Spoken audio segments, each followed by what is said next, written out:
என் ஜீவன் ஆனாலும் சாவானாலும் பின்பற்றுவே. என் ஜீவன் ஆனாலும் சாவானாலும் பின்பற்றுவே. நன்மை ஒன்றும் இல்லாதிருந்தும் என்னையும் நேசித்து என் இயேசுநாதா. நன்மை ஒன்றும் இல்லாதிருந்தும் பின்னையும் நேசித்து என் இயேசுநாதா. என் ஜீவன் ஆனாலும் சாவானாலும் பின்பற்றுவே. என் ஜீவன் ஆனாலும் சாவானாலும் பின்பற்றுவே.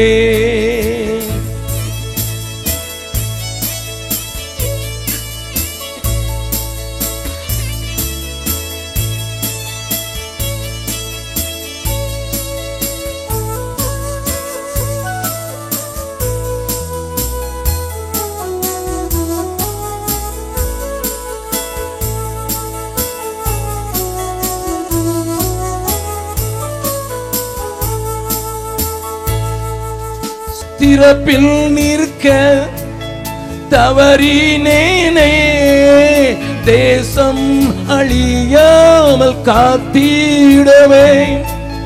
திறப்பில் நிற்க தவறினேனே, தேசம் அழியாமல் காத்திடவே. ஜெப ஆவி ஊத்தி பரிதபிக்க செய்தி, ஜெப ஆவி ஊத்தி பரிதபிக்க செய்தி. மாந்தர்காய் உம்முன் நின்றிடவே. என் ஜீவன் ஆனாலும் சாவானாலும் பின்பற்றுவே. என் ஜீவன் ஆனாலும் சாவானாலும் பின்பற்றுவே.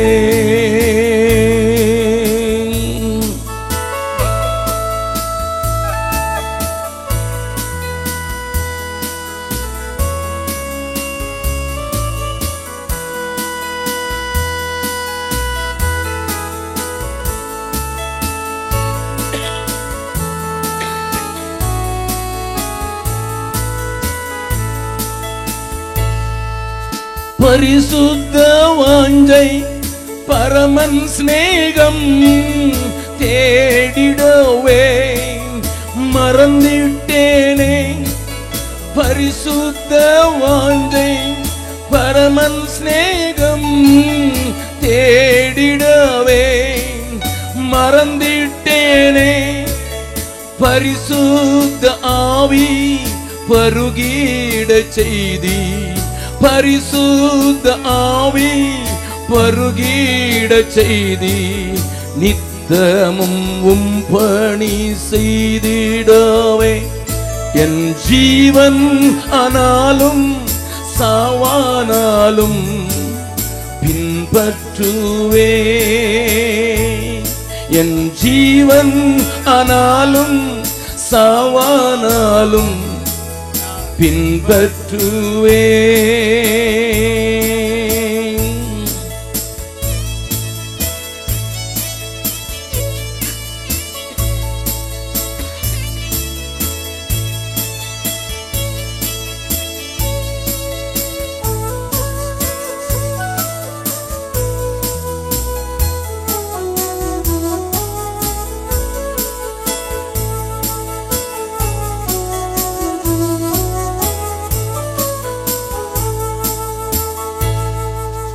சொல்ல மறந்தேன் கல்வாரி ஸ்நேகம், கள்ளனையும் மாற்றும் விந்தை. சொல்ல மறந்தேன் கல்வாரி ஸ்நேகம், கள்ளனையும் மாற்றும் விந்தை. உற்சாக ஆவி தாங்கி செய்தி உற்சாக ஆவி தாங்கிட செய்தி ஊரெங்கும் அன்பை சொல்லிடவே என் ஜீவன் ஆனாலும் சாவானாலும் பின்பற்றுவே என் ஜீவன் ஆனாலும் சாவானாலும் பின்பற்றுவே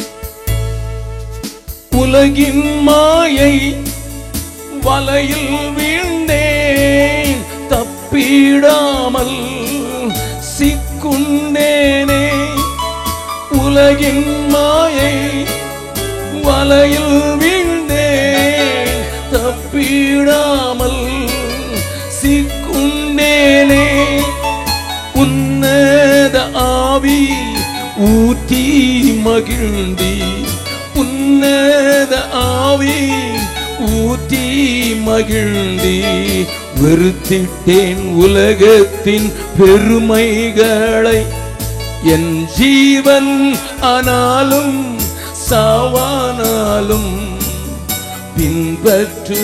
பின்பற்றுவேன் என் ஜீவன் ஆனாலும் சாவானாலும் பின்பற்றுவே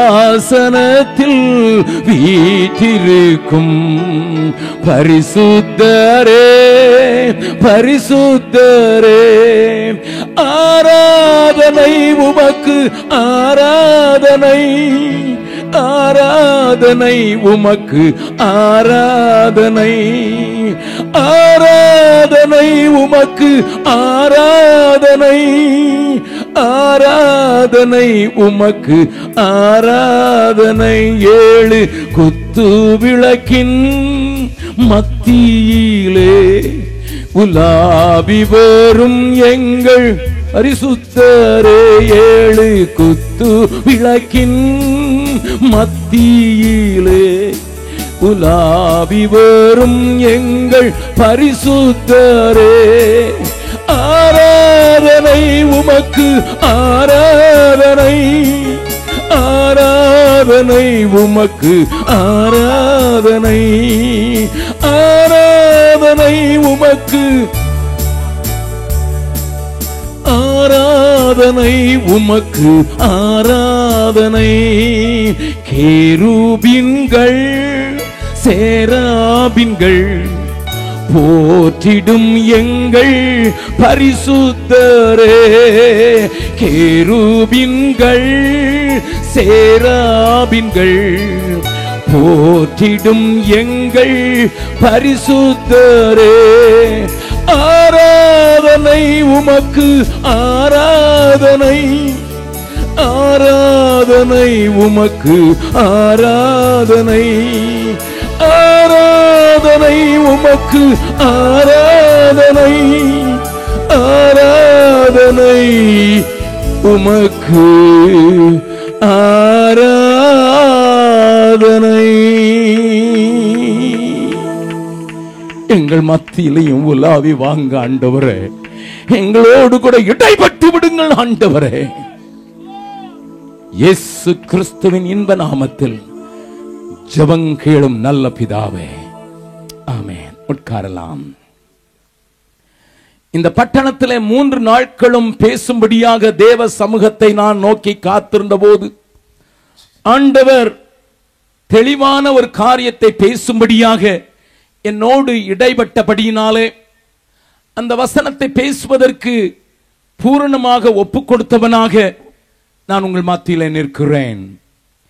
அருமையான தேவனுடைய பிள்ளைகளே, நம்முடைய ஆண்டவராகிய இயேசு கிறிஸ்து தன்னை பற்றி சொன்ன ஒரு பெரிய வார்த்தையை உங்களுக்கு முன்னதாக பேசி இன்றைக்கும் நாளைக்கும் நாளை மறுநாளும் தேவ திட்டத்தையும் தேவ நோக்கத்தையும் தேவன் நியாய தீர்ப்பையும் தெளிவாக நீங்கள் புரிந்து கொள்ள வேண்டும் என்பதற்காக இந்த வார்த்தைகளை நான் உங்களோடு கூட பகிர்ந்து கொள்ள விரும்புகிறேன். என் ஆண்டவர் இந்த உலகத்தில் இருந்தபோது தன்னை அடையாளம் காட்டிக் கொடுப்பதற்காக இந்த உலகத்திலே வந்த தேவகுமாரனாகிய அவர் தன்னை அடையாளம் காட்டிக் கொடுப்பதற்காக மாத்திரமல்லாமல் அதோடு கூட தான் வந்த நோக்கத்தையும் தான் நிறைவேற்றப் போகிற காரியத்தையும் எதிர்காலத்தையும் குறித்து விளக்கும் வண்ணமாக குறிப்பான சில வார்த்தைகளை சொன்னதை நீங்கள் வேதத்திலே வாசிக்கலாம். அப்படி சொன்ன வார்த்தைகளிலே ஒரு காரியத்தை இந்த 3 நாட்களும் நான் உங்களுக்கு முன்னதாக வைக்க விரும்புகிறேன். அது என்ன என்றால், அவர் பெரியவர். ஹல்லேலூயா. நன்றாய் கவனியுங்கள். நான் சொல்ல போகிற காரியத்தை மத்தேயு எழுதின சுவிசேஷத்தில் மாத்திரம் இந்த வார்த்தைகளை 3 முறை நாம் பார்க்கலாம். அதை முதலாவது வாசித்துவிட்டு இந்த பகுதிகளுக்குள் உங்களை நான் எடுத்துச் செல்ல விரும்புகிறேன். மத்தேயு எழுதின சுவிசேஷம் 12வது அதிகாரம் 6வது வசனத்தை முதலாவது வாசிக்கலாம். தேவாலயத்திலும் பெரியவர், தேவாலயத்திலும் பெரியவர் இங்கே இருக்கிறார் என்று உங்களுக்கு சொல்லுகிறேன். இருக்கிறார் என்று உங்களுக்கு சொல்லுகிறேன். இரண்டாவதாக அதே அதிகாரத்தில் இன்னொரு வசனத்தை நான் பார்க்கலாம்.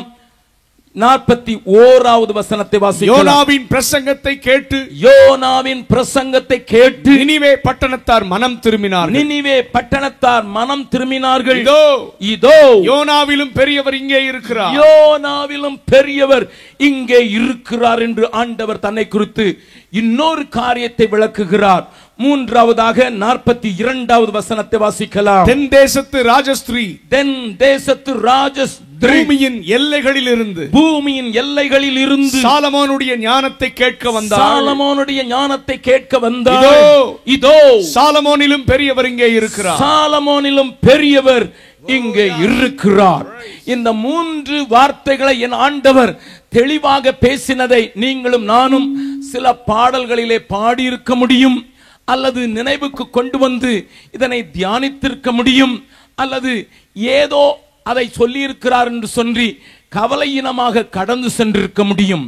ஆனால் இந்த வார்த்தைகளை நீங்கள் கொஞ்சம் நன்றாக கவனிக்கும்படியாக நான் கேட்கிறேன். ஐயா, பெரியவர் என்று சொல்லுவது தமிழ் வழக்கத்தில் எப்படி இருக்கிறது என்பதை நீங்களும் நானும் அறிவோம். யார் தங்களை பெரியவர்கள் என்று சொல்வார்கள் என்பதை குறித்தல்ல, நாம் மற்றவர்களை பெரியவர்கள் என்று எப்படி சொல்வோம் என்பது தெரியும்.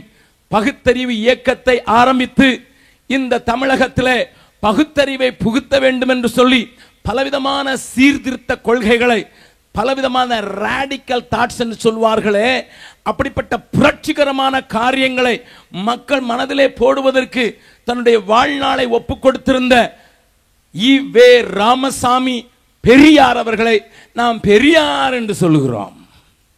ஏனென்றால் he speaks something different from others. மற்றவங்க பேசுற மாதிரி இவர் பேச மாட்டேங்கிறாரு, இவர் பேச மாட்டேங்கிறார், அதனால இவர் பெரியார் தான் என்று சொல்லுவோம். ஒரு சகோதரன் போய் பெரியாருடைய இயக்கத்திலே சேர்ந்து கொண்டு இருந்தவன் திடீரென்று மொட்டையடித்துக் கொண்டு போய் அவர் முன்னதாக நின்றான். பெரியார் கேட்டார், என்னடா மொட்டையடித்துக் கொண்டு வந்து நிற்கிறாயே என்று. அவன் சொன்னான், உயிரை கொடுத்த சாமிக்கு மயிரை கொடுத்து விட்டே வந்தேன் என்றான். புதிதாக வந்தவன், அவனுக்கு இவருடைய கொள்கையில கொஞ்சம் ஈர்ப்பு இருந்ததனால் இன்னும் முழுவதுமாக வரவில்லை. ஆகையினாலே அந்த சாமி உயிர் கொடுத்தது. அதனாலே அந்த பெரியார் கேட்டார், திரும்ப வளரும் என்று தானே முடியை கொடுத்திருக்கிறார், வளராத ஒன்றை கொடுத்திருக்க வேண்டியது தானே என்றார். கண்ணை பிடிங்க கொடுத்திருந்தா கண்ணு வளராது, கண்ணை கொடுக்கலடா நீ. கிட்னியை பிடிக்க கொடுத்திருந்தா கிட்னி வளராது, அதை கொடுக்கலடா நீ. நீ கையை காலை வெட்டி கொடுத்திருக்கலாம்ல, அது வளராது. அப்படி வளராத ஒன்றை நீ கொடுத்திருந்தாயனா நீ சாமி பக்தன் என்று அறிவேன். நீ வளரக்கூடியது தானே கொடுத்திருக்கிறாய், என்ன பெரிதாய் சாதித்து விட்டாய் சொன்னது. இப்படிப்பட்ட புரட்சிகளை மக்களை சிந்திக்க வைத்து மக்கள் செய்கிறது மடத்தனம் என்பதை காண்பித்து கொடுப்பதற்கான சில காரியங்களை செய்த போது அவரை எல்லாரும் பெரியார் என்றார்கள். தந்தை பெரியார் என்ற இப்பொழுதும் நாமும் அழைக்கிறோம். அது திராவிட பாரம்பரியத்திலே கலந்து விட்ட ஒரு சொல்லாக மாறிவிட்டது பெரியார். ஆனால் அந்த பெரியவரை குறித்து இன்னொரு காரியத்தையும் சொல்கிறேன். பெரியவர் பக்தர் இருந்தீங்கன்னா தயவு செய்து நீங்கள் என்ன தனியா வந்து பேசினால் சில காரியங்களை ரகசியமாக சொல்கிறேன். ஒரு சகோதரன் செருப்பு தைக்கிறவன் அந்த பெரியாரை பார்க்க வந்தான். பெரியாரை பார்க்க வந்தவன், ஐயா உங்கள் காலுக்கு ஒரு செருப்பு கொண்டு வந்திருக்கிறேன்னு சொன்னான். பெரியவர் அவரை தட்டி கொடுத்தார். பெரியார் தட்டி கொடுத்து போட்டு பார்த்தார், சின்னதாக இருந்தது. ஐயோ ஐயா, உங்களுடைய காலை அளவெடுக்காமல் தைத்து விட்டு வந்து விட்டேன். அடுத்த நாளைக்கே வேற ஒரு காரியத்தை செய்து நீங்கள் போகிற ஊருக்கு பின்னதாக ஓடுவேன். அவர் சொன்னார், இது மணியம்மைக்கு இருக்கட்டும், நீ வேற ஒன்றை கொண்டு வா. பெரியவர் தானான பெரிய உள்ளம் கிடையாது, கிடைக்கிற சுருட்டுங்கிறது தான். பெரியார் என்று பட்ட பெயர் பெற்றவர்களுக்கு பெரிய உள்ளம் இருக்க வேண்டும் என்கிற அவசியம் இல்லை என்பதற்காக இந்த சம்பவத்தை நான் உங்களுக்கு சொல்கிறேன். நான் அரசியல் மேடையில் நிற்கவில்லை, ஆண்டவருடைய வார்த்தைகளை சொல்ல வந்திருக்கிறேன். ஆனால் ஆண்டவர் சொன்ன வார்த்தையை புரிந்து கொள்வதற்கு இதை நீங்கள் புரிந்து கொள்ள வேண்டும் என்பதற்காக சொல்கிறேன்.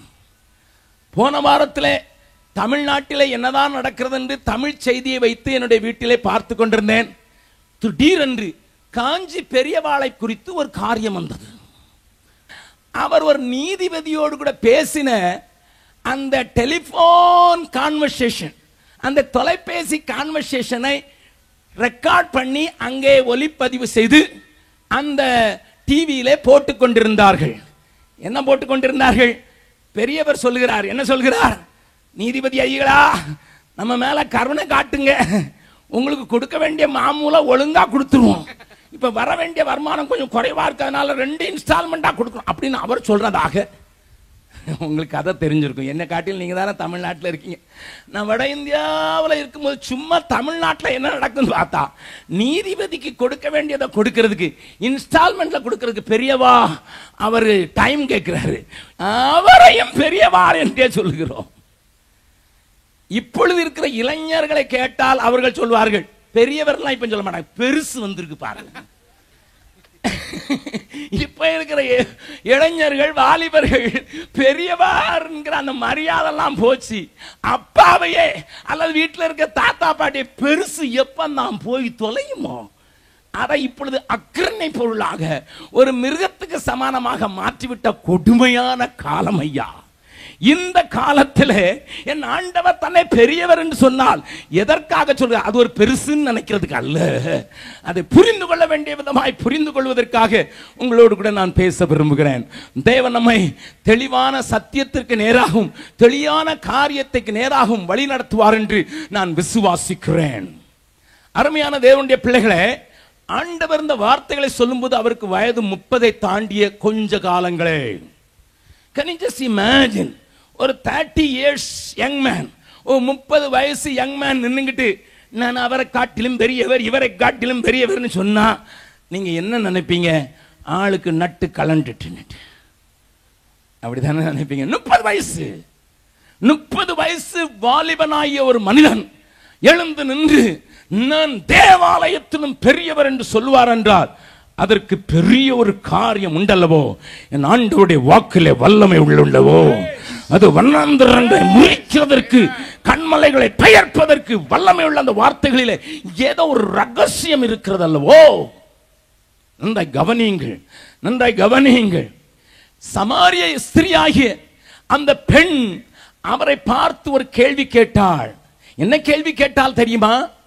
ஐயா, நீர் எனக்கு ஜீவ தண்ணீரை தருவேன் என்று சொல்கிறீர், ஆனால் ஒரு காரியத்தை அந்த வசனத்தை வாசிக்கலாம். யோவான் எழுதின சுவிசேஷம் 4வது அதிகாரம் 11-12 வசனத்தை வாசிக்கலாம். அதற்கு அந்த ஸ்திரீ ஆண்டவரே மொண்டு கொள்ள உம்மிடத்தில் பாத்திரம் இல்லையே, மொண்டு கொள்ள உம்மிடத்தில் பாத்திரம் இல்லையே, கிணறும் ஆழமாய் இருக்கிறதே, கிணறும் ஆழமாய் இருக்கிறதே, பின்ன எங்கிருந்து உமக்கு ஜீவ தண்ணீர் உண்டாகும், பின்ன எங்கிருந்து உமக்கு ஜீவ தண்ணீர் உண்டாகும், இந்த கிணற்றை எங்களுக்கு தந்த, இந்த கிணற்றை எங்களுக்கு தந்த நம்முடைய பிதாவாகிய யாக்கோபை பார்க்கிலும் நீர் பெரியவரோ? யோ, நீர் முளைச்சு 2 இலை விடலை. அவ கேட்டது கொஞ்சம் பேராபேஸ் பண்ண அப்படித்தான். முளைச்சு 2 இலை விடலை. நம்ம அப்பாவாகிய, அதாவது முற்பாட்டனாகிய யாக்கோபு கிணறு தந்திருக்காருப்பா, அவரை விட நீர் பெரியவரா என்று அவருடைய இளமையை சுட்டிக்காட்டி அவருடைய இல்லாமையை போல காட்சியளிக்கிற காரியத்தை காண்பித்து நீர் பெரியவரோ என்று கேட்கிற காரியத்தை நீங்கள் பார்க்கலாம். இன்னும் ஆண்டவர் ஆபிரகாம் என் நாளை காண ஆசையாயிருந்தான், கண்டு களி கூர்ந்தான் என்று சொன்ன உடனே அங்கே சுத்தி இருக்கிறவங்க கேட்டாங்க, 50 வயசு கூட ஆகல இவன் ஆபிரகாமை கண்டேன் என்கிறான். இஸ் நாட் 50 years, 50 வயசு கூட ஆகல இவன் ஆபிரகாமை கண்டேன் களி கூர்ந்தான் என்று எல்லாம் சொல்லுகிறானே என்று அவரை கொஞ்சம் கிண்டலாக அல்லது தாழ்வாக பார்த்தார்கள் என்று என் சத்திய வேதம் சொல்லுகிற அந்த மக்கள் மத்தியிலே அப்படிப்பட்ட அவருடைய காரியங்களை கேள்வி கேட்கக்கூடிய ஒரு விபச்சார வாழ்க்கை வாழ்ந்து கொண்டிருக்கிற ஆளா இருக்கட்டும் அல்லது வேதத்தை அறிந்த வேதபாரகனாயிருக்கட்டும், அவர்கள் மத்தியிலே அவருடைய கூற்றை கொஸ்டின் பண்ணக்கூடிய, கேள்வி எழுப்பக்கூடியவர்கள் மத்தியிலே நான் தேவாலயத்தை காட்டிலும் பெரியவர், யோனாவை காட்டிலும் பெரியவர் அல்லது சாலமோனை காட்டிலும் பெரியவர் என்று முழக்கமிடுகிறார் என்றால் ஏதோ ஒரு அர்த்தம் இருக்க வேண்டும் அல்லவா? அதைத்தான் இந்த நாட்களில் உங்களோடு கூட பேசி உங்களுடைய தெளிவான கவனத்தை சரியான திசையில திருப்பி நீங்கள் ஆண்டவருக்காக செயல்படுவதற்கு உங்களை உற்சாகப்படுத்தும்படியான வார்த்தைகளை சொல்ல நான் அழைக்கிறேன். அருமையான தேவனுடைய பிள்ளைகளே, கொஞ்சம் யோசித்து பாருங்கள், கொஞ்சம் யோசித்து பாருங்கள். ஆண்டவர் இந்த உலகத்தில் இருந்தபோது அவர் சொன்ன சில கூற்றுகள் மக்களை அலற வைத்தவைகள். ஏனென்றால் ஆண்டவர் யோவான் 14:6 நமக்கு தெரியும், நானே வழியும் சத்தியமும் ஜீவனுமாயிருக்கிறேன், என்னை அல்லாமல் ஒருவனும் பிதாவினிடத்தில் வரான் என்று சொல்கிற தைரியம் என் இயேசுவுக்கு மாத்திரமே உண்டு. கரங்களை தட்டி ஆண்டவரை மகிமைப்படுத்தலாம். Nobody, nobody in the whole world, முழு உலகத்திலும் இப்படிப்பட்ட ஒரு சவால் நிறைந்த வாழ்க்கையை செய்து சவால் நிறைந்த வாழ்க்கையை சொன்னவர்கள் யாருமே இருந்ததில்லை. நானே, I am the way, there is no other way. I am the life, there is no other life. அந்த கவனியுங்கள், I am the way, I am the life என்று சொல்லக்கூடிய முழக்கமுடையக்கூடிய என் ஆண்டவர் நானே வழி, நானே I am the truth என்று சொல்லி முழங்கக்கூடிய தைரியம் எந்த பெரிய மனிதனுக்கும், எந்த படித்தவனுக்கும், எந்த மேதைக்கும், எந்த அரசியல்வாதிக்கும், எந்த பொருளாதாரத்தை கையில் வைத்து பேசக்கூடியவர்களுக்கும், எந்த அரசனுக்கும் இருந்ததில்லை. ஆண்டவருக்கு மாத்திரமே இருந்தது. ஹல்லேலூயா, ஹல்லேலூயா. அது மாத்திரமல்ல, என் ஆண்டவர் இன்னொரு காரியத்தை சொல்கிறார். அதை கொஞ்சம் வாசிக்கலாம்.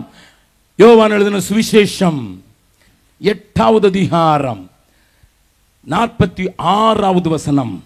யோவான் என்னிடத்தில் பாவம் உண்டு என்று உங்களில் யார் என்னை குற்றப்படுத்தக்கூடும் என்று எதிரிகளின் மத்தியிலே தைரியமாக சவால் விடுகிறதற்கு என் ஆண்டவரால் மாத்திரமே மூடும். ஹல்லேலூயா. There is nobody, ஒருவரும் இல்லை. தைரியமாக என்னில் பாவம் உண்டென்று உங்களில் யார் என்னை குற்றப்படுத்தக்கூடும் என்று சொல்வதற்கு என் பரிசுத்தர் இயேசுவை தவிர ஒருவரும் இல்லை. ஹல்லேலூயா, ஹல்லேலூயா. அதனால தான் அவர் தைரியமா சொல்ல முடிந்தது, நான் பரிசுத்தனாய் இருக்கிறது போல நீங்களும் பரிசுத்தராய் இருங்கள் என்று சவால் விடுவதற்கு என் ஆண்டவருக்கு மாத்திரமே அந்த தைரியமும் வல்லமையும் இருந்தது. அப்படிப்பட்ட சில காரியங்களை நான் நினைத்து பார்த்து நடுங்கி இருக்கிறேன். அவருக்கு முன்னதாக நடுக்கத்தோடு அவரை ஆராதனை செய்திருக்கிறேன். அப்படிப்பட்ட ஒரு சொற்களில் தான் நான் பெரியவர் என்கிற வார்த்தையும் வருகிறது என்பதை நீங்கள் அறிந்து கொள்ள வேண்டும். தேவாலயத்திலும் நான் பெரியவர். தேவாலயத்தை குறித்த தெளிவை இந்த நாள் கூட்டத்தில் உங்களோடு கூட பேசி, இந்த தேவாலயம் எப்படிப்பட்டதாய் இருக்க வேண்டும், எப்படிப்பட்டதாய் இருந்தது, ஆண்டவருடைய நோக்கம் என்ன, அதை காட்டிலும் தன்னை பெரியவராக காண்பிக்கிறார் என்றால் அதனுடைய அர்த்தம் என்ன என்பதை வேதத்தின் முழு புஸ்தகத்தில் இருந்தும் சில காரியங்களை மாத்திரம் உங்களுக்கு காண்பித்து உங்களோடு கூட பேச தேவ ஆவியானவருக்கு கிரியை செய்ய நான் வகை செய்யும்படியாக நான் உதவி செய்ய விரும்புகிறேன். தேவன் உங்களோடு கூட பேசுவாராக. நன்றாய் கவனியுங்கள் அருமையானவர்களே, நன்றாய் கவனியுங்கள். ஆண்டவருடைய பெரிதான ஒரு திட்டம், பெரிதான ஒரு வாஞ்சை மனுஷர்கள் மத்தியில் வாசம் செய்வதே. அல்லேலூயா.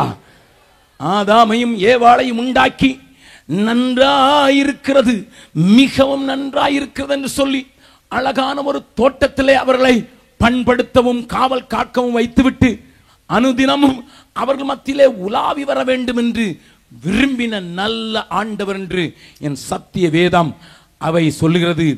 சாயங்கால நேரத்தில் அவருடைய உலாவுகிற சத்தம் என்ற வேதம் நமக்கு அடையாளம் காட்டி கொடுக்கிறது. இந்த வசனத்தை வாசிக்கலாம். ஆதியாகமங்களின் புஸ்தகம் 3வது அதிகாரத்தில் 8வது வசனத்தை வாசிக்கலாம். பகலின் குளிர்ச்சியான வேளையிலே தோட்டத்தில் உலாவுகிற தேவனாகிய கர்த்தருடைய சத்தம், தோட்டத்தில் உலாவுகிற தேவனாகிய கர்த்தருடைய சத்தத்தை அவர்கள் கேட்டார்கள். போதும், நன்றாய் கவனியுங்கள்.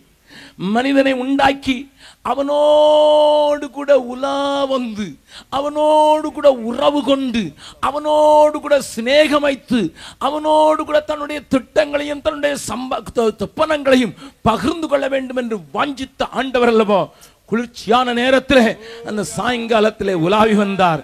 இந்த ஏக்கம் மாறவில்லை. அதைத்தான் அவர் நிறைவேற்றினதை நாம் வெளிப்படுத்தல் 19வது அதிகாரத்திலே வாசிக்கிறோம். இறுதியிலே இந்த உலகத்தினுடைய சிட்டங்கள் கட்டங்கள் முடிந்து போகும்போது நடக்கிற காரியத்தை யோவான் நமக்கு முன்னதாக எழுதி வைத்திருக்கிறார். வாசிக்கலாம். வெளிப்படுத்தின விசேஷம் 21வது அதிகாரம் 3வது வசனத்தை வாசிக்கலாம்.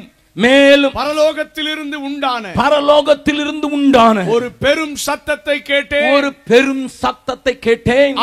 அது இதோ மனுஷரிடத்திலே தேவனுடைய வாசஸ்தலம் இருக்கிறது. தேவனுடைய வாசஸ்தலம் இருக்கிறது. அவர்களிடத்திலே அவர் வாசமாயிருப்பார்.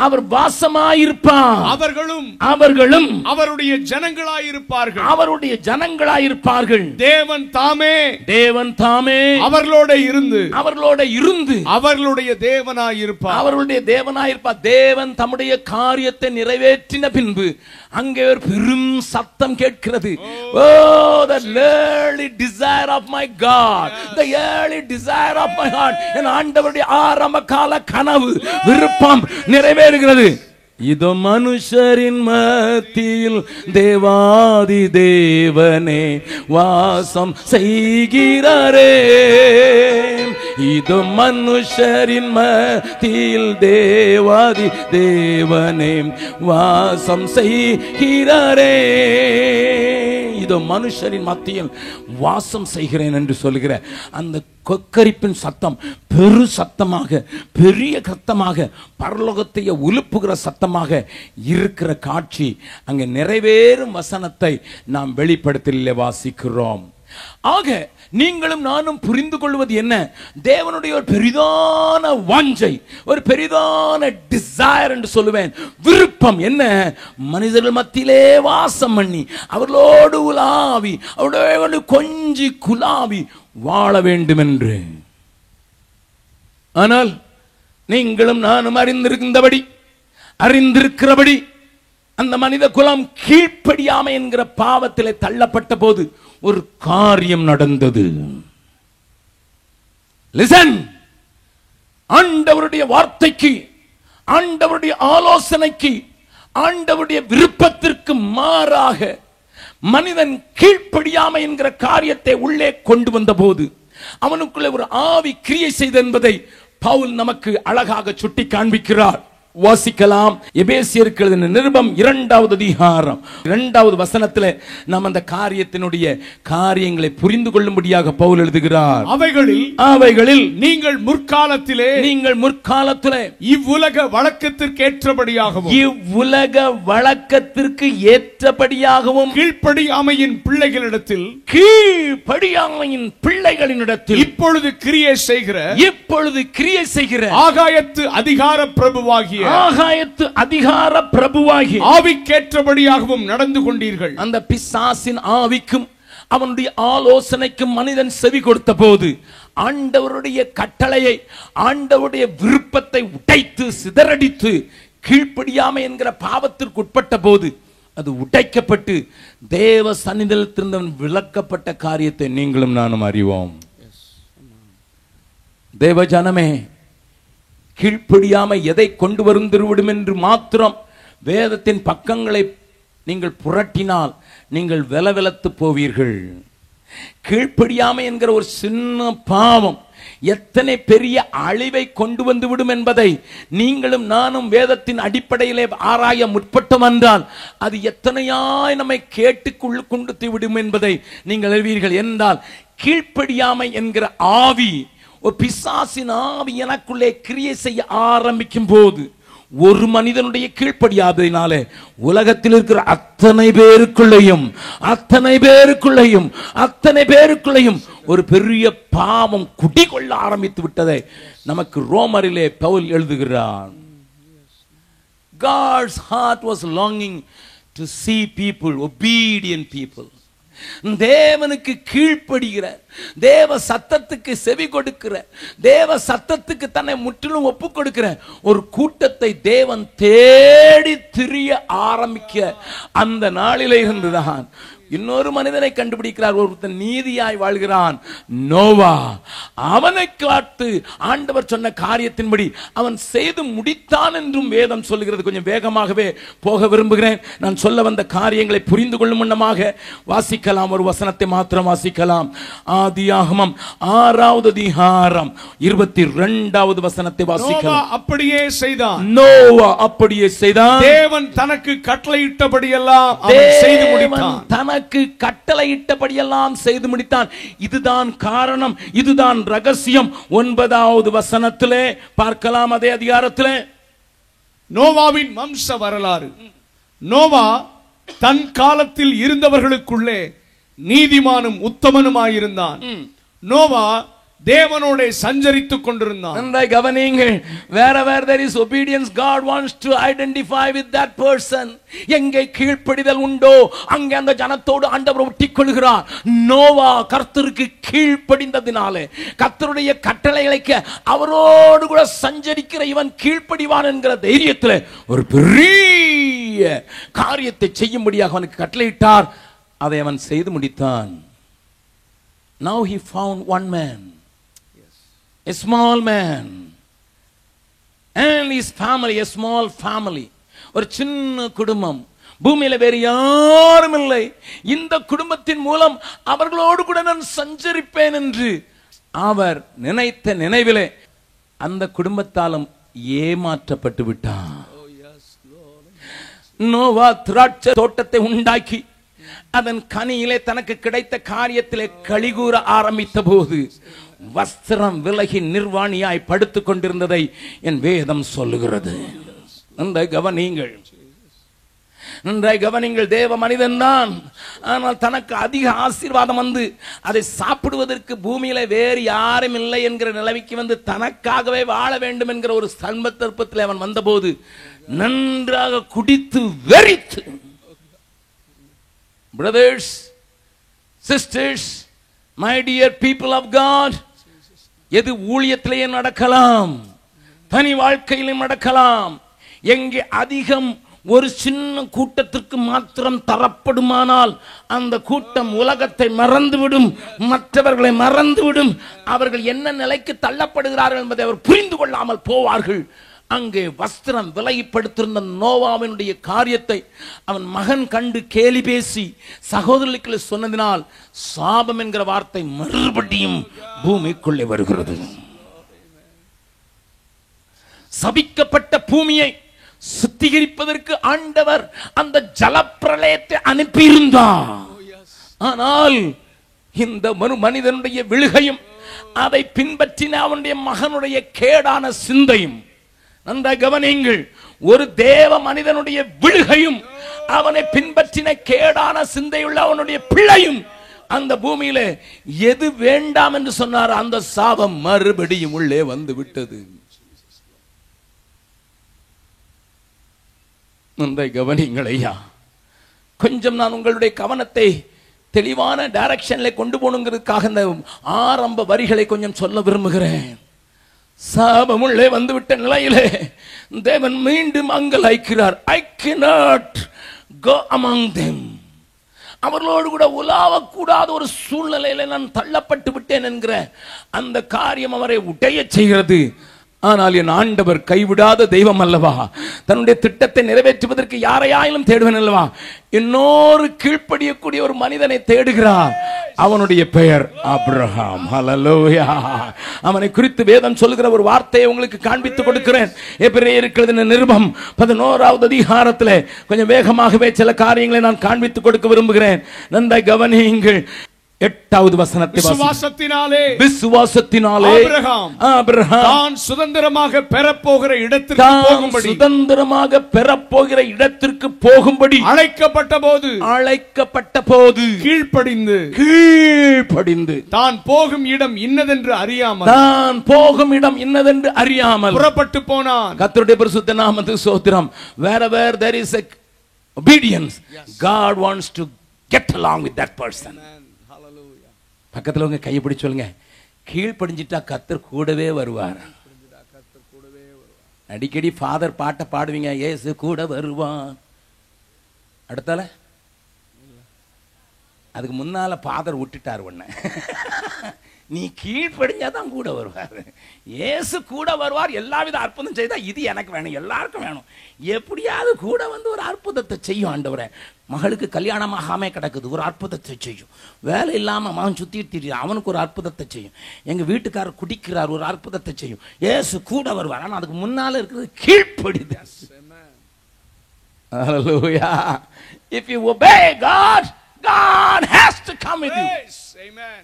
Hallelujah. ஐயா 40 வருஷத்துல அதான் நான் பாக்குறேன். 50 வருஷத்துல என் மொழியத்துல அதான் நான் பாக்குறேன். மரணத்திற்கு நடுவுல கடந்து சென்ற நாட்கள் உண்டு, துப்பாக்கி முனைகளில நின்ற நாட்கள் உண்டு. ஆனா ஒண்ணு மாத்திரம் தெரியும், ஆண்டவனுடைய சத்தத்துக்கு கீழ்ப்படிஞ்சிருக்கிறேன். நீங்க சொன்னபடி என் கூட வரணும், அவ்வளவுதான். ஏன்னா எனக்கு ரகசியம் தெரிஞ்சிச்சு, அவர் யாரோடு வாசம் பண்ணுவார் என்கிற ரகசியம் தெரிஞ்சிச்சு. கீழ்ப்படிஞ்சா அவர் கூட இருப்பார். மறுபடியும் பக்கத்துல கைப்பிடிச்சா கீழ்ப்படிஞ்சா கூடவே தான் இருப்பார். உங்க கூட இருக்கிறாரா? அடுத்தவங்க சொல்றாங்க நாங்க தான் கீழ்படுகிறதே கிடையாது. கீழ்படுகிறதே தான் கிடையாது. வீட்டுக்காரரே கீழ்படல. அவர் வரா பார்க்காத கணவனுக்கா கீழ்படிய போறேன், பார்க்கிற கணவனுக்கே கீழ்படிய, பார்க்காத கணவனுக்கா கீழ்படிய போறேன். Listen sir, listen. The key, அதனுடைய திறவுகோல் கீழ்ப்படியணும். ஏன்னா அப்படிப்பட்டவர்களோடு தான் உலாவி வர முடியும். அப்படிப்பட்டவர்களோடு தான் அவர் சேர்ந்து வாசம் பண்ண முடியும். அதை தேவன் தேடுகிறார், தேவன் தேடுகிறார். எனக்கு ஒரு சின்ன சம்பவம் ஒன்று ஞாபகம் வருகிறது. நான் தூத்துக்குடி பட்டணத்திலே வளர்ந்தேன். தூத்துக்குடி பட்டணத்தில் இப்பொழுதும் போனீர்கள் என்றால் அங்கே ஒரு ஸ்பின்னிங் மில் என்று இருக்கிறது. விஓசி கல்லூரிக்கு எதிர்த்தாற்போல் அந்த ஸ்பின்னிங் மில்ல அங்கே இருந்த அதனுடைய ஓனர் எங்களுக்கு இனத்தார். அந்த இனத்தாராக இருக்கிற அவரிடத்துல என் அப்பா ஃபோன் பண்ணி, முதலாளி இடத்துல ஃபோன் பண்ணி, என் மச்சனை ஒருத்தன் மெட்ரிகுலேஷன் படிச்சிருக்கான். அப்போ மெட்ரிகுலேஷன்னா பெருசு. அதாவது கிட்டத்தட்ட நான் சொல்கிறது ஒரு 52-55 ஆண்டுகளுக்கு முன்னால், 55 ஆண்டுகளுக்கு முன்னால் மெட்ரிகுலேஷன் படிச்சிருந்தா காலரை கொஞ்சம் தூக்கி விட்டு தான் நடப்பாங்க. இப்போ எம்பிபிஎஸ் படித்தாலும்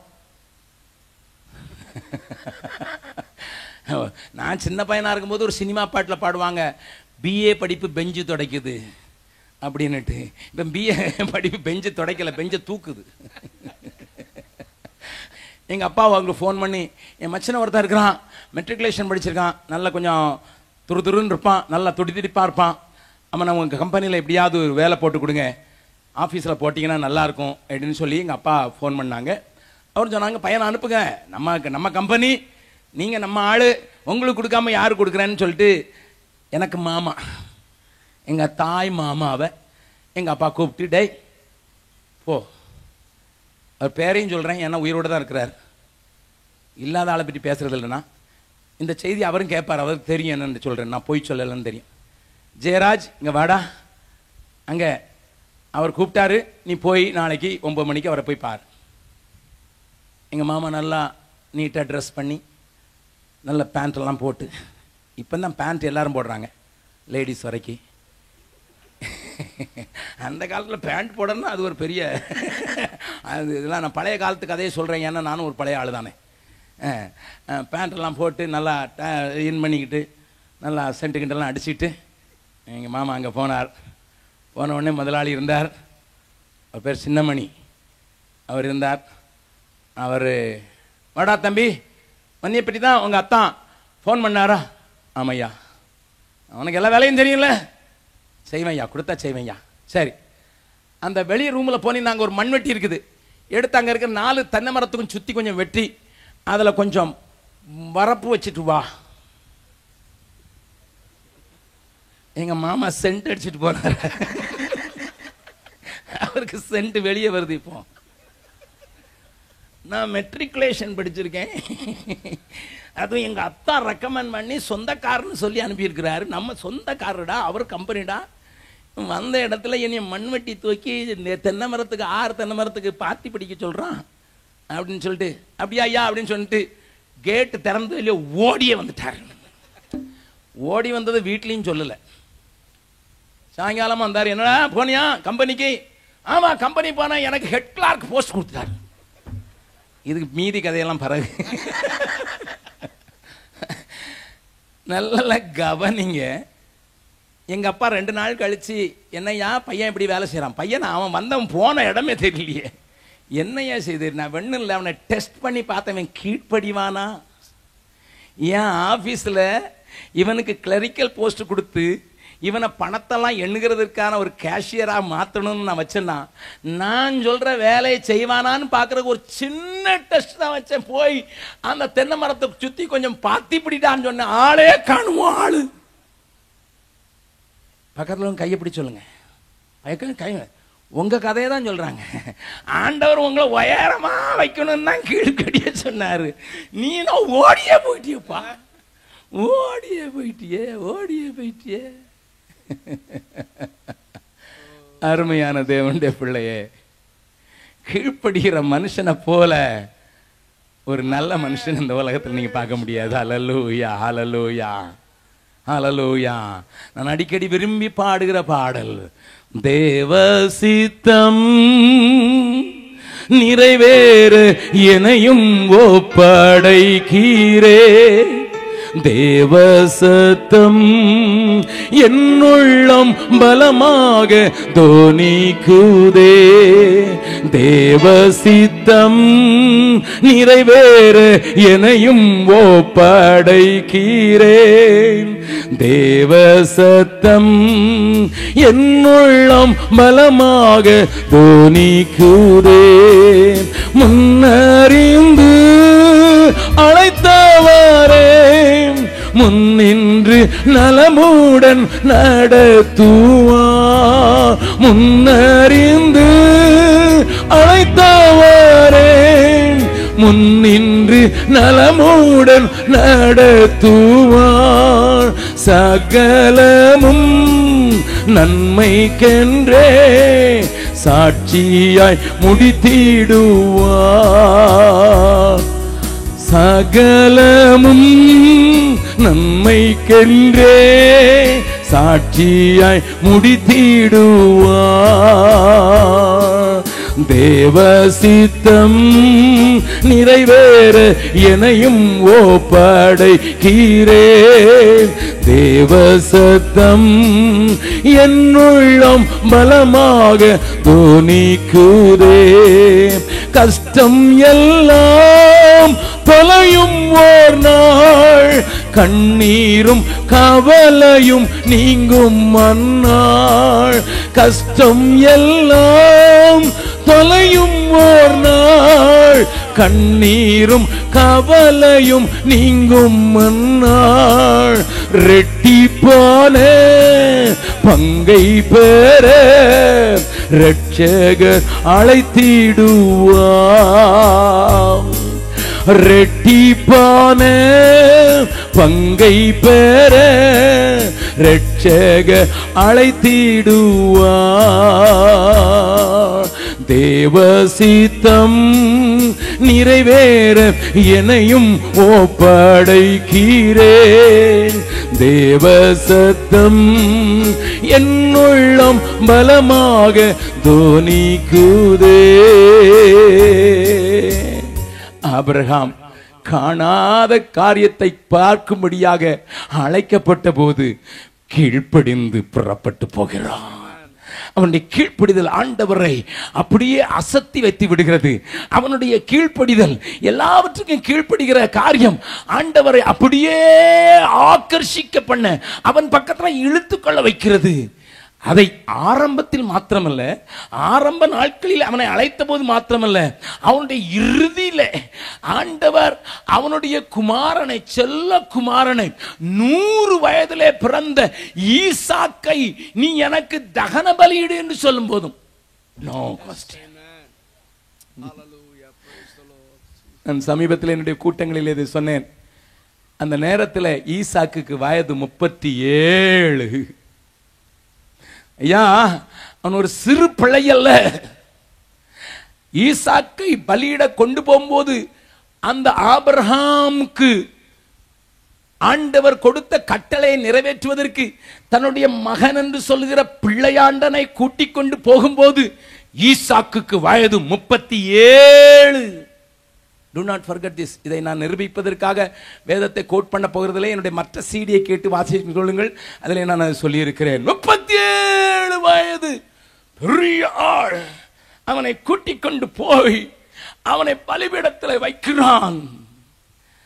அதை குறித்து யாசேர் என்கிற புஸ்தகத்தில், வேதத்தில் சொல்லப்பட்டிருக்கிற யாசேர் புஸ்தகத்தில் எழுதியிருக்கிறது. அந்த ஈசாக்கும் கீழ்ப்படிதலின் பிள்ளையாகவே இருந்ததை காணும்படியாக, அப்பா என்னை இறுக்கமா கட்டிருங்க. ஏன்னா நீங்க கத்தி தூக்கும் போது ஒருவேளை லேச அசைஞ்சிட்டேன்னா ஆண்டவருக்கு பிரியமில்லாம போயிருமோ, அதனால என்னை இறுக்கமா கட்டிருங்கன்னு சொன்னானா ஐயா. அப்படி கீழ்ப்படிதல் உள்ள அந்த சந்ததியை தேவன் கண்டதினால் தான் இந்த ஜனத்தை எனக்காகவே நான் ஏற்படுத்தி இருக்கிறேன். இதுவே என் ஜனம், இது என் ஜனம். என் வார்த்தைகளை அப்படியே சிறை மேற்கொண்டிருக்கிறேன். தன்னுடைய எதையும் எந்த நேரத்திலையும் செலுத்துவதற்கு ஆயத்தமாயிருக்கிறவர்கள் மத்தியிலே நான் வாசம் பண்ணுவேன் என்று சொல்லித்தான் ஆண்டவர் ஆபிரகாமின் குலத்தாரையும், ஆபிரகாமின் கோத்திரத்தாரையும், ஆபிரகாமின் குடும்பத்தாரையும் தனக்கென்று தெரிந்து கொண்டு அவர்கள் மத்தியிலே நடமாட ஆரம்பித்தார். கரங்களை தட்டி மறுபடியும் ஆண்டவருக்கு நன்றி செலுத்தலாமா? Can you just see what obedience can do?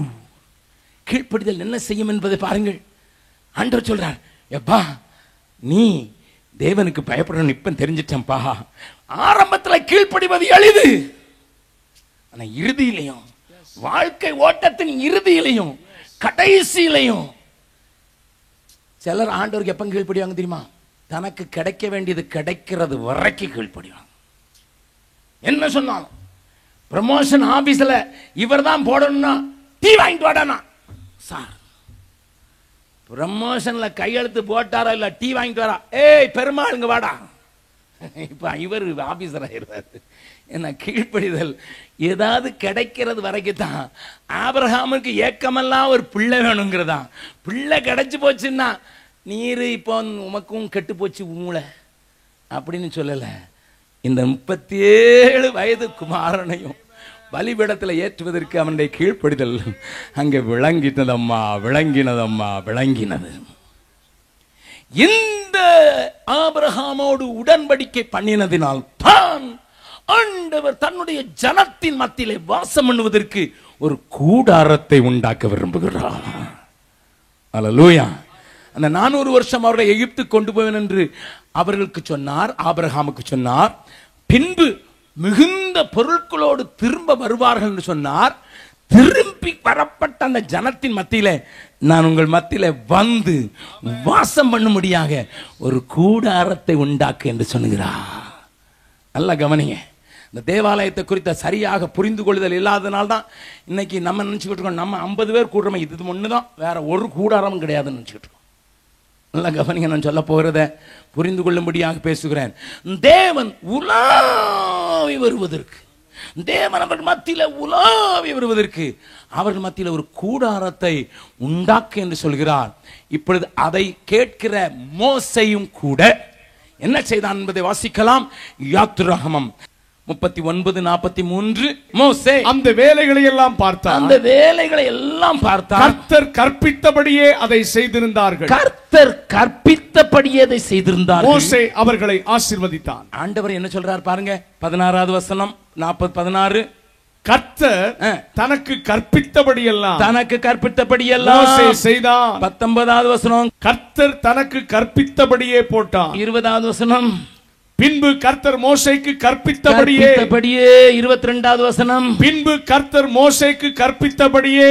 24வது வசனம், பின்பு கர்த்தர் மோசேக்கு கற்பித்தபடியே. 26வது வசனம், பின்பு கர்த்தர் மோசேக்கு கற்பித்தபடியே. 28வது வசனம், பின்பு கர்த்தர் மோசேக்கு கற்பித்தபடியே. 32வது வசனம், கர்த்தர் மோசேக்கு கற்பித்தபடியே. ஏயா நம்ம வீட்டுல 4 விண்டோவுக்கு ஸ்கிரீன் தைக்க சொல்லி டெய்லர் கிட்ட போய் 32 இன்ச்சு நீளம் இருக்கணும்னு கூட்டா, ஒன்னு 32 இருக்கும், ஒன்னு 33 இருக்கும், ஒன்னு 34 இருக்கும். கேட்டா சொல்லுவான், அளக்கும் போது தூங்கிட்டான் போல எங்க ஆளுன்னு. அப்படித்தானே? 4 திரைய போட்டாலே 4 நீளத்துல இருக்கும். நீங்க போய் அளந்து பாருங்க. நான் ரெடிமேட் பேண்ட் போடுற ஆளு. நான் 34 சைஸ்ன்னு தான் ஒரு சகோதரன் என்கிட்ட வந்து ரொம்ப கேட்டாரு, என்னையா அண்ணன் உங்க சைஸ் என்னன்னு கேட்டார். நானும் சும்மா விளையாட்டு போக்கில் கேட்கிறாருன்னு சொல்லி 34ன்ட்டேன். அவர் அங்கே இருந்து எனக்கு 3 பேண்ட் 34 போட்டார். இப்போ பெல்ட் போட்டா பாவடை போட்ட மாதிரி சுருக்கு பின்னால இருக்கு. பெரிய கம்பெனி, இன்டர்நேஷனல் கம்பெனி தான் வாங்கி அனுப்புனார். நல்ல காஸ்ட்லி தான் வாங்கி அனுப்பிச்சிருக்கிறாரு. இவன் 34ன்னு போடுறதுல 3 34 வாங்கி அனுப்புனார். 3 ஒரே கம்பெனி, கிட்டத்தட்ட ஒரே குவாலிட்டி. ஒன்னு போட்டா பட்டன் போட முடியல, அடுத்தது போட்டா பாவடை மாதிரி சுருக்கிட்டு நிற்குது. ஆனா மோசேயுடைய கூடாரத்துல கர்த்தர் கற்பித்தபடியே அந்த கீழ்ப்பிடிதால் அந்த சின்ன டீட்டெயில கூட போய் சேரும். என்ன விளக்கு தண்டு ஒண்ணு உயர்ந்துகிட்டு நான் எரிய மாட்டேன் நான் சொல்லுது. சொல்லுங்க, விளக்கு தண்டு கொஞ்சம் ஓரமா நீண்டிக்கிட்டு நான் எரிய மாட்டேன் நான் சொல்லுது. இல்ல தெரை கொஞ்சம் நீளமா இருந்து நான் தைக்க மாட்டேன் நான் சொல்லுது. இல்ல தோல் கொஞ்சம் சுருங்கிக்கிட்டு நான் அது இருக்க மாட்டேன் நான் சொல்லுது. ஆனா என் தேவன் கீழ்ப்படுகிறதுக்கு அடையாளமாக அந்த கீழ்ப்படியில் மத்தியில உலாவி வருவர் என்பதுதான். கர்த்தர் மோசே கற்பித்தபடியே, கர்த்தர் மோசே கற்பித்தபடியே, கர்த்தர். இதை எழுதணும்னு அவசியமே இல்லை, கிளிப்பிள்ள மாதிரி சொல்லணும் அவசியம் இல்லை.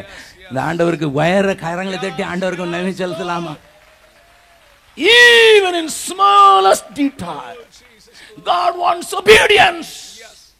Even in smallest thing. எங்க மாமா மாத்திரம் அன்னைக்கு மண்வெட்டியில எடுத்து 6 தென்னை மரத்தையும் கொஞ்சம் கொத்தி இருந்தாருன்னா, இன்னைக்கு அவர் ரிட்டையர்ட் ஆகும்போது ஹெட் அக்கௌண்டண்டா அல்லது பெரிய ஆபீசரா வெளியே வந்திருப்பாரு. அதுக்கு பிறகு நடந்த கதையை நான் சொல்ல விரும்பல. அவர் ஜெயிலுக்கு போறதுக்கு தப்பிட்டார், அவ்வளவுதான், வேற ஒன்றும் சொல்ல முடியாது. ஏன்னா வீட்டில் சொல்லியாச்சு வேலை கிடைச்சாச்சுன்னுட்டு, அங்கே வேலைக்கே போகல. அவர் தினந்தோறும் சாப்பாடு கட்டிட்டு வாட்டர் டேங்கில் போய்க்குன்னு சாப்பிட்டுட்டு சாயங்காலம் வந்துடுவார். வீட்டில் கேட்டாங்க, என்னடா சம்பளம்? நான் தானே எல்லாருக்கும் செக் போடுறது, கம்பெனியில் காசு இல்லை இப்போ. 4 மாதம் பார்த்தாங்க, ஏன்டா கம்பெனி ஓடுதுங்கிற மாதிரி காசு இல்லைங்கிற. நான் தானே செக் வெட்டுறேன்னு அந்த செக் வெட்டிட்டார். கடைசியில் உள்ளே போகாதபடி நாங்கள் காப்பாற்றணும். எதுக்கு நான் சொல்கிறேன் தெரியுமா? அந்த சின்ன காரியத்தில் கீழ்ப்படிய மறுத்ததுனால ஒரு உயர்ந்த காரியத்தை இழந்து போக விரும்பவில்லை. மோசேயாகட்டும், அந்த ஆசாரிப்பு கூடத்தில் தான் கர்த்தருடைய மேகம் நிரப்புகிறது.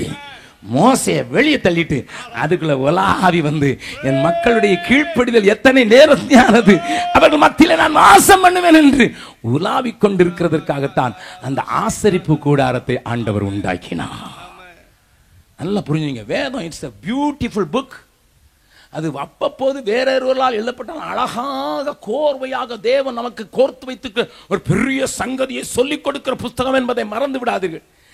இந்த கூடாரத்தில் தான் அதை டெடிகேட் பண்ணின உடனே ஆரோனின் குமாரர்கள் ஒரு காரியம் செஞ்சிட்டாங்க. நல்லா கவனிங்க, கர்த்தருடைய மகிமை வந்து இறங்கின அந்த கூடாரத்தில் இந்த ஆரோனின் குமாரர்கள் செய்த காரியம் என்ன செய்துங்க கொஞ்சம் பாருங்க, வாசிக்கலாம். லேவியராகமம் 10வது அதிகாரம் 1வது வசனத்தை வாசிக்கலாம். பின்பு ஆரோனின் குமாரராகிய நாதாபும் அபியூவும் தன் தூப கலசத்தை எடுத்து அவைகளில் அக்கினியையும் அதன் மேல் தூப வர்க்கத்தையும் போட்டு கர்த்தர் தங்களுக்கு கட்டளையிடாத, நல்ல வார்த்தை கவனிங்க, கண்களுக்கு கட்டளையிடாத மோசே கர்த்தர் கற்பித்தபடியே, கர்த்தர் கட்டளையிட்டபடியே இங்க அடுத்தால வந்த இந்த நாதாப், இந்த அபியூ என்கிற ஆசாரியர்கள், தேவ ஊழியத்திற்கென்று பிரிக்கெடுக்கப்பட்டவர்கள், அபிஷேக தைலத்தை ஊற்றப்பட்டவர்கள், அவர்கள் என்ன செய்தார்? கர்த்தர் கட்டளையிடாத அக்கினியை அவருடைய சன்னதியில் கொண்டு வந்தார்கள். அடுத்த வசனத்தை வாசிக்கலாம். அப்பொழுது அக்கினி கர்த்தருடைய சன்னதியிலிருந்து புறப்பட்டு அவர்களை பட்சித்தது. அவர்கள் கர்த்தருடைய சன்னதியில் செத்தார்கள். What a terrible God! பட்சிக்கு makhani அல்லவா?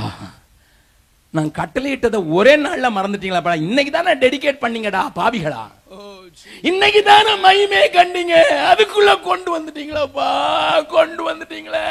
நான் கட்டளையிடாதெல்லாம் உள்ள கொண்டு வந்துட்டீங்களா?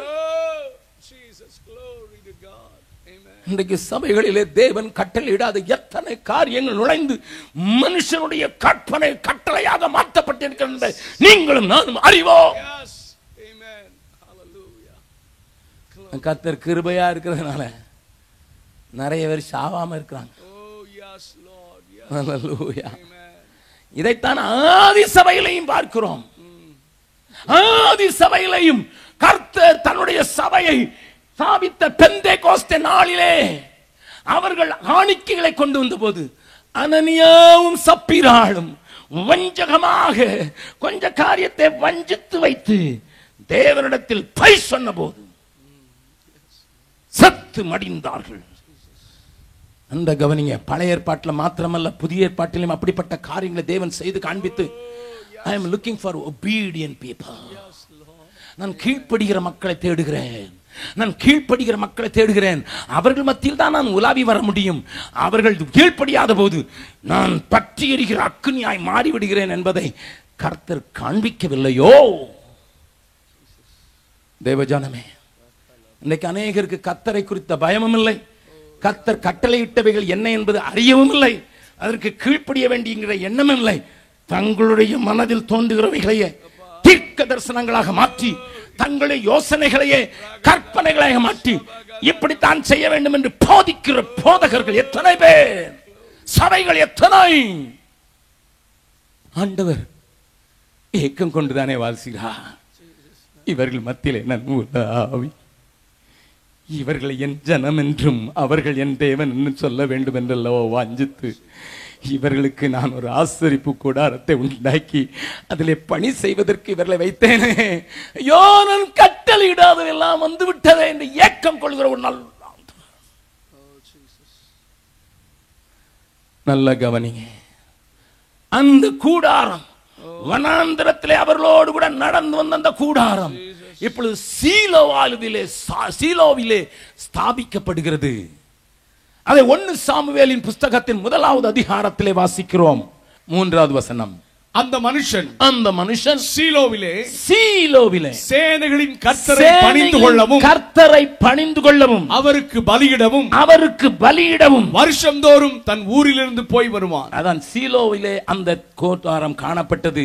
ஆனால் இப்பொழுது மறுபடியும் கேவலம் தேவ திட்டத்தை, தேவன் கட்டளையிடாதவைகளை, தேவன் செய்ய சொல்லாதவைகளை, தேவன் விரும்புகிற சிநேகிக்கிற பரிசுத்தத்தை தள்ளிவிட்டவர்களை தேவன் டீல் பண்ணுகிறார்.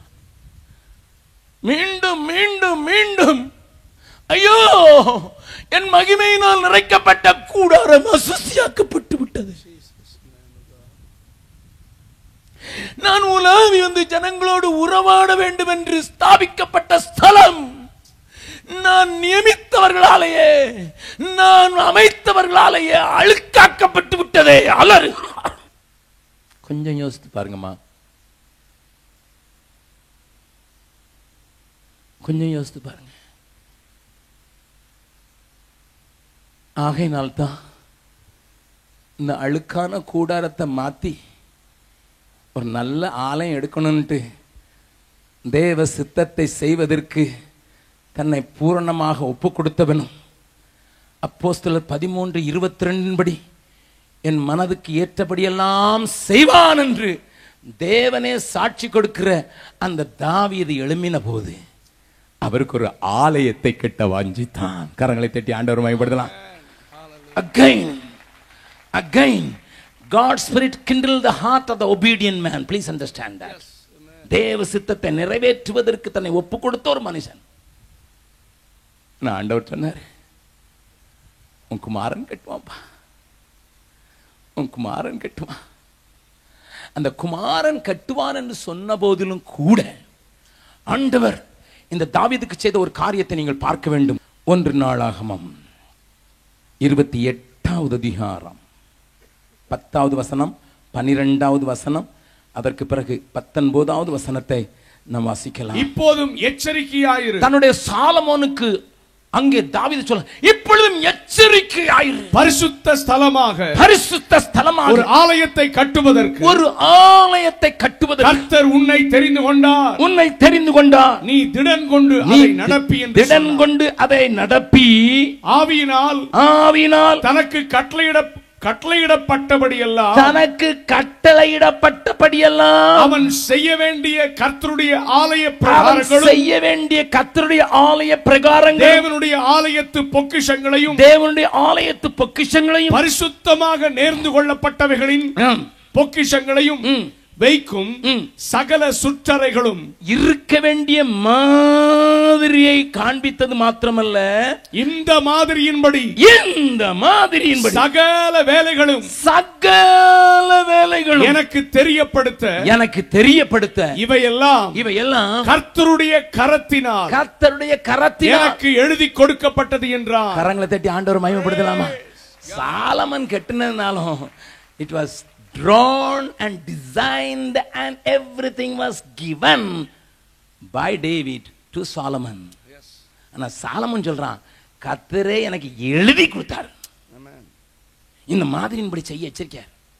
Be careful. எப்பா, ஆண்டவரே போட்ட திட்டம், ஆண்டவரே போட்ட கோடு மாத்திராதப்பா.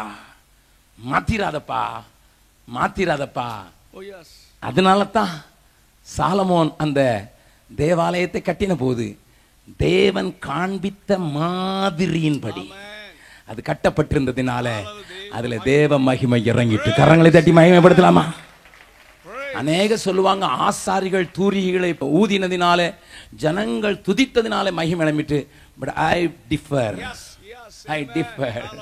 அது அல்ல. இன்னைக்கு துதி ஆராதனைகளை மாத்திரம் நம்பி இருக்கிறவர்கள், துதி ஆராதனை மாத்திரம் சார்ந்திருக்கிறவர்கள், துதி ஆராதனை மாத்திரம் நடத்துகிறவர்கள் இப்படிப்பட்ட வசன திருச்சல்களை கொண்டு வந்து விட்டார்கள். No, it was exactly made as God showed or drawn.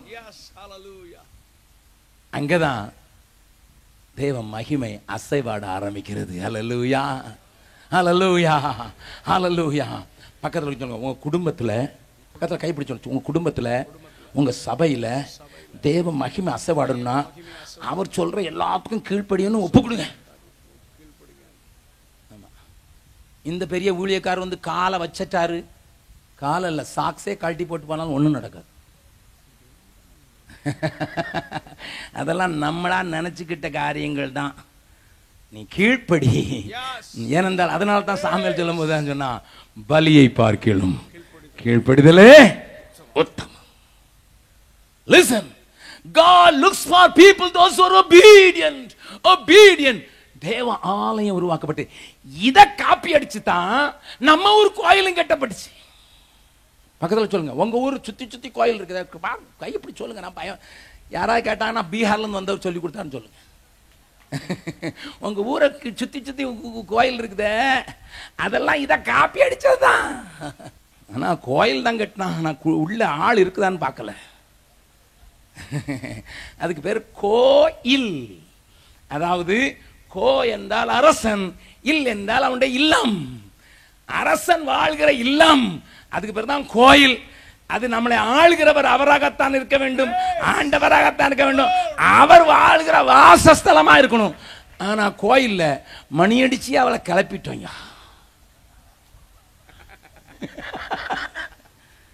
போட்ட புகையில ஓடியே போயிட்டாரு. நான் என் வார்த்தையை சொல்றேன்னு நினைக்கிறீங்களா? இல்ல, இல்லவே இல்ல. நான் என் வார்த்தையை சொல்ல. திருப்புங்க இப்போ எசேக்கியேல் தீர்க்கதரிசியின் புஸ்தகம் 8வது அதிகாரம் 6வது வசனத்தை வாசிங்க. அவர் என்னை நோக்கி, அவர் என்னை நோக்கி, மனுபுத்திரனே, மனுபுத்திரனே, அவர்கள் செய்கிறதை காண்கிறாயா? அவர்கள் செய்கிறதை காண்கிறாயா? என் பரிசுத்த ஸ்தலத்தை விட்டு, என் பரிசுத்த ஸ்தலத்தை விட்டு என்னை தூரமாய் போகும் பண்ணும்படியான. யார் தூரமா போகணும்? என்னை, ஏன் பரிசுத்த ஸ்தலத்தை விட்டு என்னையே விரட்டி அடிச்சுட்டாங்க. நல்லா கவனிங்க. ஆண்டவர் என்ன அழகா எழுதி கொடுத்துருக்காரு பாத்தீங்களா? நல்ல நேரம், சில நேரங்களில் பைபிளை என்னமோ கதை புஸ்தகம் ஆனந்த விகடன் படிக்கிற மாதிரி படிக்கிறதுனால தான் உங்களுக்கு ஒண்ணு விளங்குறது இல்லை. நல்லா கவனிங்க, வேதத்தை வேதமா படிங்க. மறுபடியும் வாசிங்க. அவர் என்னை நோக்கி, அவர் என்னை நோக்கி, மனுபுத்திரனே, மனுபுத்திரனே, அவர்கள் செய்கிறதை காண்கிறாயா? இவர்கள் செய்கிறதை காண்கிறாயா? என் பரிசுத்த ஸ்தலத்தை விட்டு, என் பரிசுத்த ஸ்தலத்தை விட்டு என்னை தூரமாய் போக பண்ணும்படியான, தூரமாய் போக பண்ணும்படியான இஸ்ரவேல் வம்சத்தார், இஸ்ரவேல் வம்சத்தார் இங்கே செய்கிற மிகுந்த அருவருப்புகளை காண்கிறாய் அல்லவா? நல்ல கவனிங்க. ஆண்டவரை விரட்டி அடிக்கிற மாதிரி அவருடைய பரிசுத்த ஸ்தலத்திலே அட்டகாசம். ஆண்டவர் இதை விளக்குறதுக்கு ஒரு சின்ன உதாரணம் சொன்னார். என்ன சொன்னார் தெரியுமா? 2 பேர் ஜெபம் பண்ணும்படி தேவாலயத்திற்கு போனார்கள். ஒருவன் பரிசேயன், இன்னொருவன் ஆயக்காரன். பரிசேயன் உள்ள வரைக்கும் போயிட்டான். போயிட்டு ஒரு நல்ல ஜெபம், தோத்திர பலி செலுத்துறான். என்ன தோத்திர பலி? தசபமாக கொடுக்க சொன்னவரே உமக்கு சோத்திரம், உளுந்திலே கொடுக்க சொன்னவரே சோத்திரம், சீரகத்தில் கொடுக்க சொன்னவரே சோத்திரம். சுலோகம் படிக்க ஆரம்பிச்சிட்டீங்களா தமிழ்நாட்டில்? அவன் அப்படிதான், விழுந்திலே சீரகத்திலே சோத்திர பலி, எல்லா வீட்டிலும் தசம் வாங்க கொடுக்கிறேன். உபவாசம் பண்ண சொன்னவரே சோத்திரம், வாரத்துக்கு 2 தரம் உபவாசம் பண்ணுகிறேன் சோத்திரம். சோத்திர பலி தானா? பலிதானே?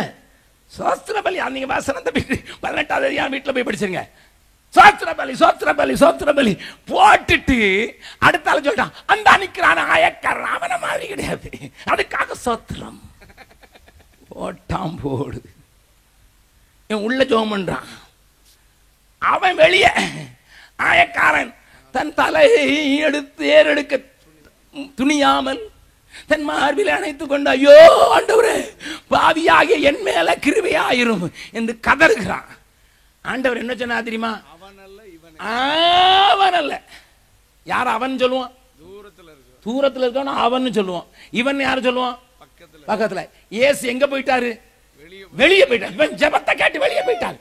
பக்கத்துல கையை பிடிச்சு சொல்லுங்க, உங்க ஜெபத்தை கேட்டு ஆண்டவர் எவ்வளவு ஓடுறாரோ தெரியல. உன் தோத்திர பலி, உன் தோத்திர பலிய கேட்ட ஓடி போயிட்டாருப்பா. நீ ஸ்லோகன்ல படிக்கிற அதே தோத்திரம், இதே தோத்திரம். என்ன தோத்திரம்? தோத்திரம் எதுக்கு போடுற? ஏய், என் பரிசுத்த ஸ்தலத்தை விட்டு என்னை போக பண்ணும்படி அவர்கள் செய்கிற அருவருப்புகளை கண்டாயா மனுபுத்திரனே? இந்த காரியத்தை படிக்கணும்னா எசேக்கியேல் எங்க இருந்தானே? எசேக்கியேல் பாபிலோன்ல இருக்கான்.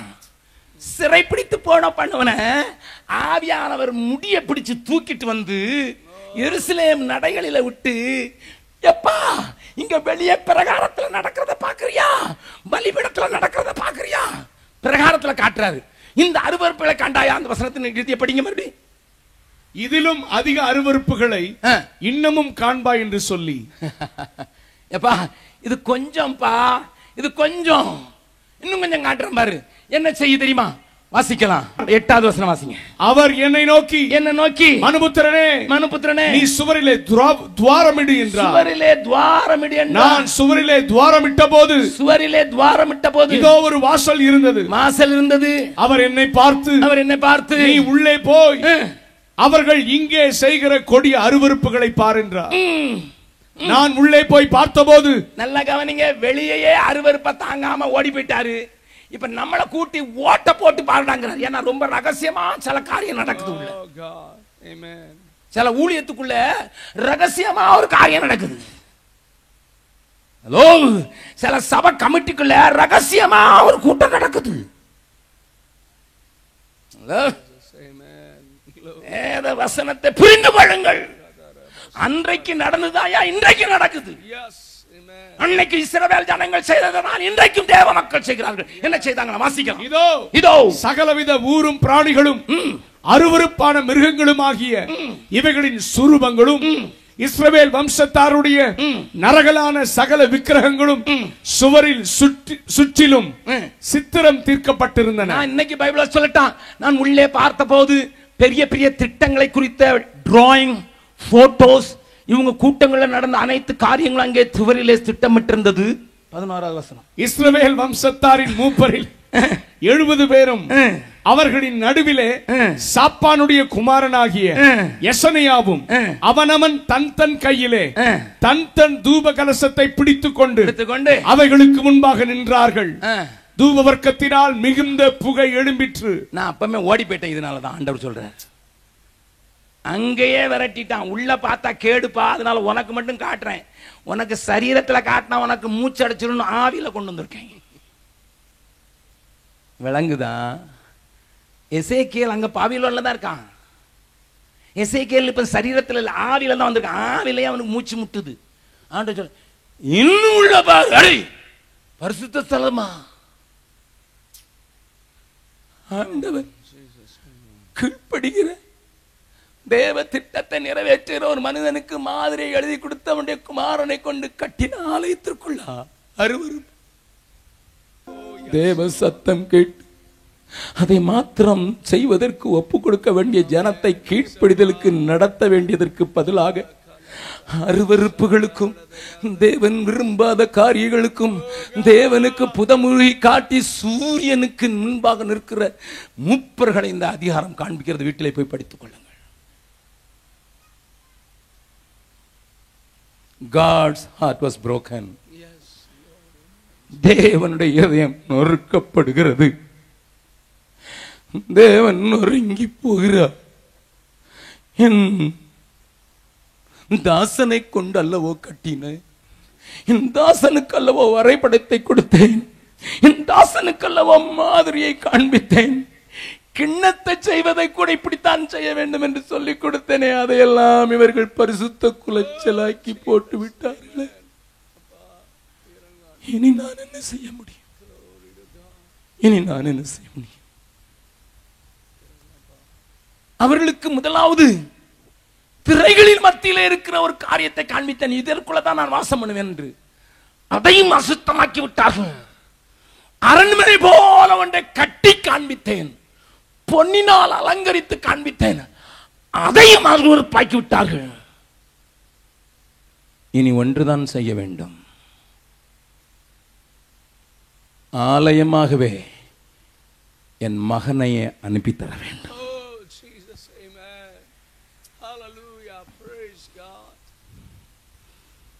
அதனால் தான் இயேசு சொல்லும்போது சொன்னார், ஒரு வார்த்தை வாசித்து இன்னைக்கு முடிக்கிறேன், நேரம் பத்தல, நாளைக்கு அதை நான் தொடர்றேன். யோவான் எழுதின சுவிசேஷம் 2வது அதிகாரம் 19வது வசனம். இயேசு அவர்களுக்கு பிரதியுத்தரமாக, இயேசு அவர்களுக்கு பிரதியுத்தரமாக, இந்த ஆலயத்தை இடித்து போடுங்கள், இந்த ஆலயத்தை இடித்து போடுங்கள், 3 நாளைக்குள்ளே இதை எழுப்புவேன் என்றார். அதை குறித்து அவர்கள் அவரோ தம்முடைய சரீரமாகிய ஆலயத்தை குறித்து பேசி முதல்ல உலாவ வந்தார். அதுக்கு பிறகு ஒரு கோத்திரத்துக்குள்ளேயே உலாவன்னு நினைச்சார். கூடாரத்தை ஸ்தாபிச்சாங்க, அதையும் அழுக்காக்கி விபச்சாரத்தின் இடமா மாத்தினதுனால ஒரு பெர்மனண்டான ஒரு காரியத்தை செய்யலாம்னு நினைச்சார். அதையும் அருவருப்புகளினால, ஆராதனை என்கிற பேரிலே புகையினால என்னையே வெளியே அனுப்பிட்டாங்கப்பா. மகனே, செல்லக்குமாரனே, என் ஜனத்தை நான் கைவிட முடியாதுப்பா. எப்படி கைவிடுவேன்? அவங்களை எப்படிப்பா கைவிடுவேன்? என் சாயல்ல உண்டாக்குன மனுஷனை நான் எப்படிப்பா கைவிடுவேன்? அவங்கள நான் மாற்றணும். ஒண்ணு செய்ப்பா, நீனே ஆலயமா இறங்கி போயிரப்பா. என் பிதாவின் சித்தம் செய்ய இதோ வருகிறேன்.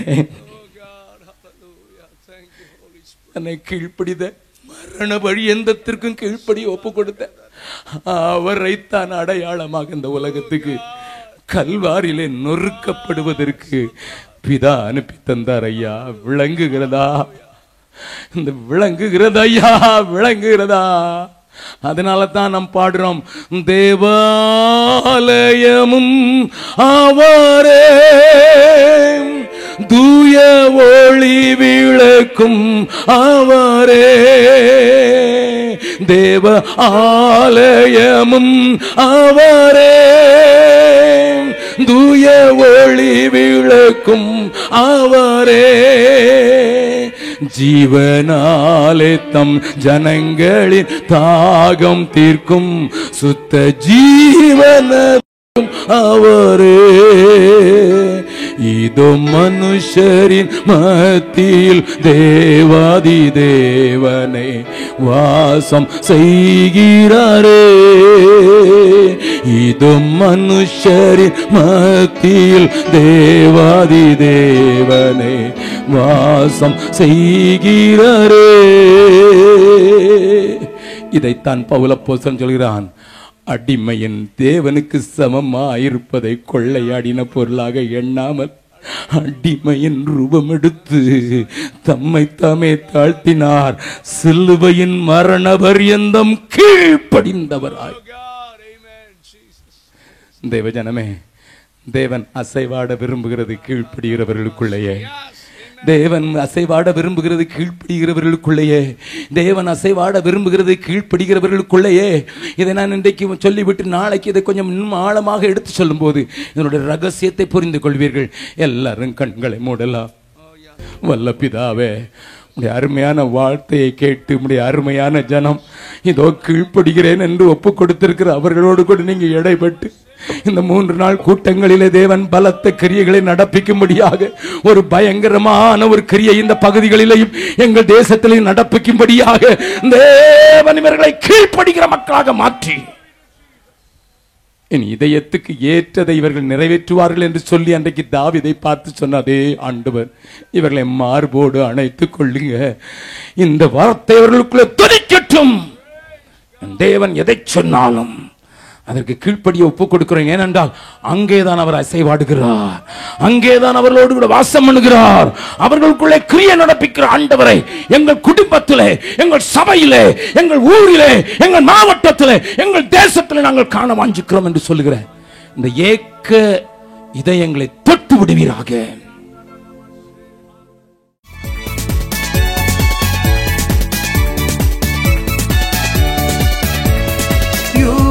கோத்திர சிங்கத்தின் பலம் கொண்டு போராடுவோ, அந்தகார கிரியையின் கட்டுகள் அனைத்தையும் உடைத்தெறிவோ. யூதா கோத்திர சிங்கத்தின் பலம் கொண்டு போராடுவோ, அந்தகார கிரியையின் கட்டுகள் அனைத்தையும் உடைத்தெறிவோ. இயேசுராஜன் வருகின்றார், இயேசுராஜன் வருகின்றார், மகிமையோடே வருகின்றார். வழியை ஆயத்தப்படுத்துங்கள்.